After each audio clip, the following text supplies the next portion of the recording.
you will be tomorrow. You are as good today as you ever were, but not as good today as you will be tomorrow. To the second group of people, those who have false hopes, he's saying this: righteousness and kingdom service are independent of your circumstances. Righteousness and kingdom service are independent of your circumstances. And lastly, he's saying those who have true hope, who do ultimately believe in the Lord, who trust the truth, there is ultimately, he's saying, one in charge, and that is God. And anything contrary to God is sin, and sin brings judgment. For the wages of sin is death. So let's take a little bit deeper dive into each one of these this morning and see what we can learn. So those who have no hope, you are as good today, he's saying, as you were ever, but you will be better tomorrow. Now let's put ourselves in the shoes of these exiles. Imagine somebody comes into Madison, Georgia, takes up every last one of you, rips your house away from you, rips all your possessions away from you, takes your job away from you, and puts you on a highway and marches you to Atlanta. How many of y'all want to go live in downtown Atlanta? If you want to raise your hand and say yes, then you're not part of my analogy, but just bear with me and say that nobody in here wants to go to Atlanta. It's not a cool place to go. If y'all like me, you hurry up and pedal to the metal to get through it as fast as you can, or you don't go there anymore than you have to, right? That's right.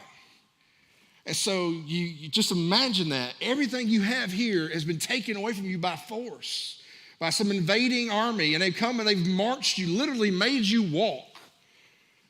In this case, hundreds of miles through the desert, up and around the mountains, and back down to Babylon, into a place you don't know the language. You have no means to support yourself. You are miles and miles from home. You may have even lost family members. You don't know half of where they are. Maybe you lost some on the journey. You're no longer free. Your entire world is changed in a moment. To many, it might be hard to view their situation. If you were in their shoes, you might feel hopeless as they were hopeless. Correct? Would you feel hopeless in that situation? I would.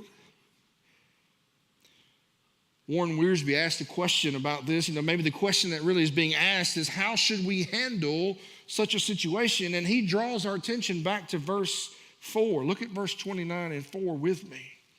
Thus says the Lord of hosts to all those, since you build houses, live in Jerusalem, plant gardens, take wives, and he begins to go on this thing, but he says, he's talking to, he's simply saying, accept from the hand of God and let God have his way. The first step in rebuilding hope and regaining hope is accepting the hand of God. Now you may be saying, why would God do this to me? It's not so much why God would do this to you as what is God doing through this for you? How is he going to use you in this situation? And then let God have his way.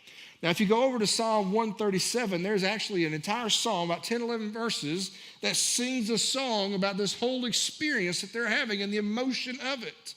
It says, we were there by the river and we hung our harps in the boughs and the limbs of the tree, because the Babylonians were like teasing them and saying, sing a song of your homeland, sing. And they were kind of making fun of them and chiding them. And they were like, we're not going to sing. There's no reason to sing. And what he's saying here, it does no good. It may be your initial moment of pity, your initial moment of anger and upset, but it does you no good to stay there. It does you no good. You must take up the harp and you must begin to sing the song that only you can sing as one who has been redeemed. That is one as only they could sing as being God's chosen people. It didn't matter where they were, they could still sing his praises. And Warren Wiersbe points that out for us. One of the first steps of that, turning tragedy into triumph, and to accept the situation, to be courageous and say, God does not make mistakes. Whatever has happened, God is in control. He knows what has happened, and what can we now do in this situation for him to continue doing that which he has called us to do. I summarize it in this: forego spite and self-pity in favor of service. Forego spite and self-pity in favor of service. Now, the second group